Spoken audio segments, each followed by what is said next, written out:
जी नाज़रीन जैसे कि आपने इस मुद्दे की गुफ्तगू सुनी इनका पश्तो में यही कहना था कि वकूए के दिन इसका भाई जिसका नाम मोहम्मद था वो घर में मौजूद था और उससे फोन पर कॉल आई जैसे ही वो चाहे वकूआ जो विनो सराय पुल है वहां पे पहुंचा तो 2 मोटरसाइकिल सवारों ने उस पर अंधाधुंध फायरिंग कर दी जिसके नतीजे में मोहम्मद और एक राहगीर 11 साल बच्चा सिकरिया सद में आकर मौके पर जाबाक हो गए। मुद्दई ने यह बताया पश्तो में कि इनका रिश्ते का तनाजा आ रहा था और इसी रिश्ते के तनाजे पर उसको कत्ल किया गया है। कुछ अर्सा कबल एक कत्ल की दावेदारी भी मकतूल पर हुई थी और वो फिर गिरफ्तार भी हुआ था और तकरीबन 7 माह वो जेल में रहा और फिर बेगुनाह साबित हुआ और वो फिर बाइज्जत तौर पर बरी हो गया था।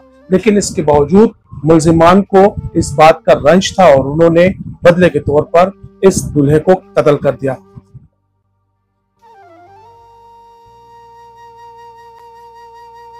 नाज़रीन हमारे साथ इस वक्त एसपी सिटी अतीक शाह खान मौजूद है, आइन से बात करते हैं। सर बहुत शुक्रिया। एक अफसोसनाक वाकया पेश आया, दूल्हा कत्ल हुआ, राहगीर बच्चा भी मारा गया, ये वाकया कब पेश आया और कैसे पेश आया? औज़ुबिल्लाहि मिनश्शैतानिर्रजीम, बिस्मिल्लाहिर्रहमानिर्रहीम। थैंक यू, बहुत शुक्रिया। ये 13 तारीख को तकरीबन 9 बजे के करीब जो है ना ये वाकया पेश आया है और वाकया भी इस तरह है कि ये दोनों पार्टी जो है ना अफगानी है। तो तबरारी की गई, कोई बंदा कह रहा है कि ये टेक्सला में रहते हैं, कोई कहता है अटक में रह रहे हैं, लेकिन जो कि मुद्दयान है उससे हमने जो पूछा तो वो भी बता रहे कि शाकस में है लेकिन है अफगानी।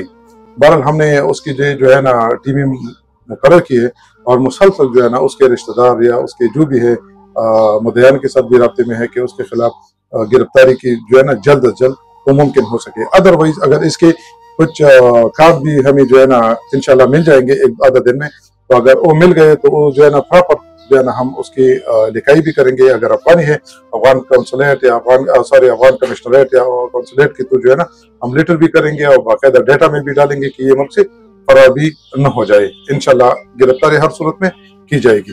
सर, अब तक तफ्तीश में क्या बात सामने आई? कत्ल की असल वजह क्या थी? कत्ल की वजह जो है ना, ये जो मुल्जिमान है तो उसकी बच्ची जो है ना वो शादीशुदा थी, तो उसकी जो है ना कत्ल इन्होंने किया था। इस पे जो है ना जो मकतूल है इस पे दावेदारी भी हुई है। सुना है कि उसमें जो है ना मतलब जेल भी इन्होंने काटा है, फिर जो है ना जमानत पे रहा हुआ है।